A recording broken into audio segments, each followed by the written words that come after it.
Hamas نے حملے کا ذمہ دار اسرائیل کو قرار دیا۔ ایرانی سپریم لیڈر آیت اللہ خامنائی نے حملے کے بعد نیشنل سیکیورٹی کونسل کا ہنگامی اجلاس بلا لیا۔ اسماعیل ہنیہ کی نماز جنازہ کل تہران میں ادا کی جائے گی، تدفین جمعے کو قطر میں ہوگی۔ اسماعیل ہنیہ کے اہل خانہ نے ان کی شہادت کو باعث فخر قرار دیا۔ بیٹے عبدالسلام ہنیہ نے شہادت پر کہا، والد ہر روز شہادت محسوس کرتے تھے، ہمیں ان پر فخر ہے اور ہم اپنا سر اونچا رکھتے ہیں۔ والد کی وہ آرزو پوری ہوئی جس کا انہوں نے خواب دیکھا تھا۔ اسماعیل ہنیہ کی بہو نے ویڈیو پیغام میں کہا، آج میرے سسر شہیدوں میں شامل ہو گئے، غم بہت بڑا ہے، آنکھیں اشکبار ہیں، دل غم زدہ ہے، لیکن امید ہے خدا ہماری قسمت بدلے گا اور ہمیں بہتر حالات عطا کرے گا۔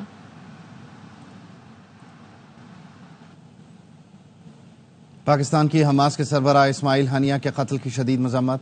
وزارت خارجہ سے جاری بیان میں کہا گیا، ہم اسماعیل ہنیہ کے اہل خانہ اور فلسطینی عوام سے تعزیت کا اظہار کرتے ہیں۔ پاکستان ہر قسم کی دہشت گردی بشمول ماورائے عدالت اور بیرون ملک قتل کی مذمت کرتا ہے اور پاکستان کو خطے میں بڑھتی ہوئی اسرائیلی مہم جوئی پر گہری تشویش ہے۔ ترجمان دفتر خارجہ نے کہا، تازہ ترین کارروائیاں پہلے سے ہی عدم استحکام کا شکار خطے میں ایک خطرناک اضافہ ہے۔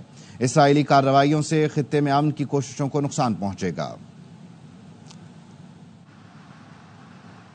اسرائیل نے ریڈ لائن پار کی، اب اسے پچھتانا پڑے گا۔ حماس، ایران اور حزب اللہ کا اسماعیل ہنیہ کی شہادت کا بدلہ لینے کا اعلان۔ ایرانی سپریم لیڈر آیت اللہ خامنائی بولے، ہنیہ کے قتل کا بدلہ لینا ہم پر فرض ہے۔ پاسداران انقلاب کا کہنا ہے، اسرائیل کو سخت اور دردناک جواب دیں گے۔ اسماعیل ہنیہ کی شہادت پر عالمی برادری کا سخت رد عمل۔ ترک صدر رجب طیب اردوان نے کہا، ایک بار پھر ثابت ہوا نیتن یاہو حکومت امن نہیں چاہتی۔ حملے کا مقصد فلسطینیوں کے حوصلے پست کرنا ہے، لیکن صہیونی اپنے مقاصد میں کامیاب نہیں ہوں گے۔ قطر کے وزیر اعظم شیخ محمد بن عبد الرحمن الثانی نے کہا، ہنیہ کی شہادت سے غزہ جنگ بندی مذاکرات کھٹائی میں پڑ گئے۔ ایک فریق دوسرے مذاکرات کار کو قتل کر دے تو ثالثی کیسے کامیاب ہو سکتی ہے؟ چینی وزارت خارجہ کی جانب سے کہا گیا، یہ واقعہ مزید عدم استحکام کا باعث بن سکتا ہے۔ کشیدگی سے بچنے کے لیے فوری جنگ بندی ہونی چاہیے۔ روسی نائب وزیر خارجہ کی جانب سے کہا گیا، اسماعیل ہنیہ کی شہادت ناقابل قبول سیاسی جرم ہے۔ لبنانی وزیر اعظم نے کہا، اس حملے سے خطے میں کشیدگی بڑھے گی۔ حماس رہنما اسماعیل ہنیہ کو نشانہ بنانے میں امریکہ ملوث نہیں۔ امریکی وزیر خارجہ اینٹونی بلنکن کہتے ہیں، حملے سے متعلق کوئی اطلاع نہیں تھی۔ ہنیہ کی موت کے بعد غزہ جنگ بندی لازمی ہے۔ ہم مذاکرات جاری رکھنے کے لیے ہر ممکن کوشش کریں گے۔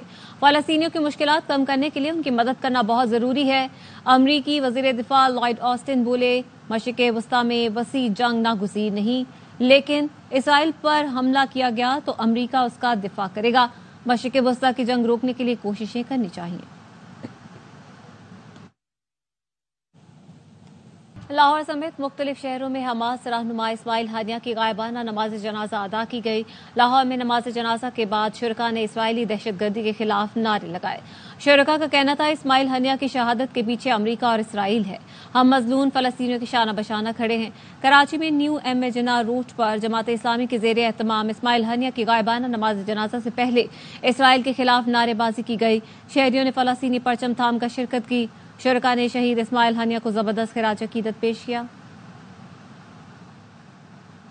یہاں پر آپ کو خبر دیں، وفاقی کابینہ نے پاور ڈویژن کے 13 اداروں کی نجکاری کی منظوری دے دی ہے۔ مزید کیا تفصیلات ہیں، علیم ملک سے جانیں گے، بتائے گا علیم۔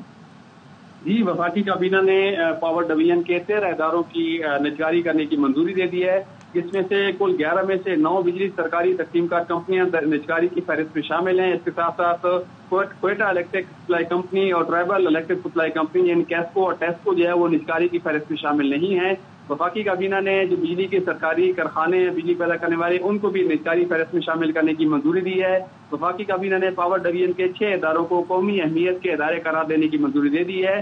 اس حوالے سے جو پاور ہولڈنگ لمیٹڈ ہے اور سینٹرل پاور پرچیزنگ ایجنسی ہے، ان کو قومی اہمیت کے ادارے قرار دیا گیا ہے۔ وفاقی کابینہ نے پاور ڈویژن کے 4 اداروں کی تنظیم نو کی بھی منظوری دی ہے، جس میں Quetta electric supply company, tribal electric supply company کی تنظیم نو ہوگی۔ اس کے ساتھ ساتھ جو national transmission and dispatch company ہے NTDC اور نیسپا کی بھی تنظیم نو کی جائے گی۔ تو وفاقی کابینہ نے پاور ڈویژن کے 13 اداروں کی نجکاری کی منظوری دے دی ہے۔ بہت شکریہ علیم تفصیلات کے لیے۔